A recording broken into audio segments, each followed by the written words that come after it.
C'est certain qu'une grève chez les employés d'Air Canada, ça amène beaucoup d'incertitudes chez les agences de voyage qui doivent gérer plusieurs voyageurs inquiets.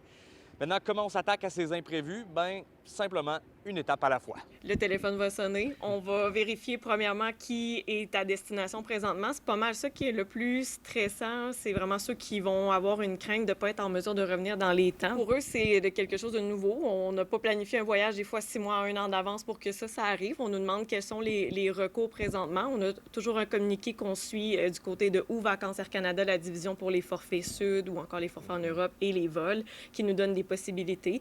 Normalement, une des possibilités qui sera offerte aux voyageurs dont le vol est annulé, c'est d'être replacé dans un autre vol vers la même destination.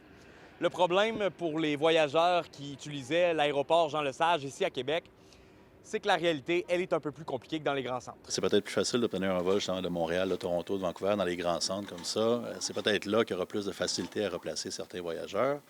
Une des choses que les gens de Québec peuvent peut-être faire, c'est de regarder justement les vols de Montréal, à ce moment-là, faire le chemin en voiture. Mais c'est sûr, ça vient créer justement l'incertitude. Les gens ne sont pas contents de cette incertitude-là. Le voyage, souvent, c'est le moment qu'on attendait depuis plusieurs mois.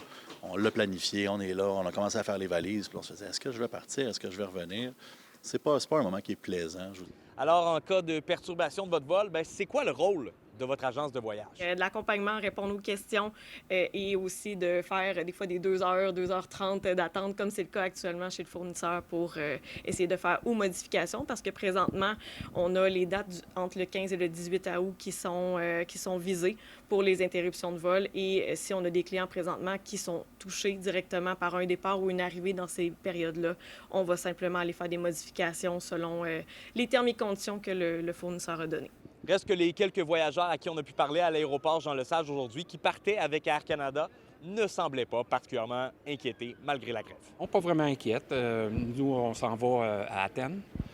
Puis on n'a pas eu de notification comme quoi que notre vol était annulé. Donc, on s'en va Montréal-Athènes ce soir. C'est certain que nous, on ne sait pas si on va pouvoir prendre le vol pour revenir. Mais on a regardé, il y a quand même d'autres options là, pour peut-être atterrir aux États-Unis, louer une voiture, revenir à la maison. Vu qu'on revient seulement dans 2 semaines, donc vous comprenez qu'on a de l'espoir que ça se règle. D'après Air Canada, ce sont 130 000 voyageurs par jour qui pourraient voir leur plan être chamboulé.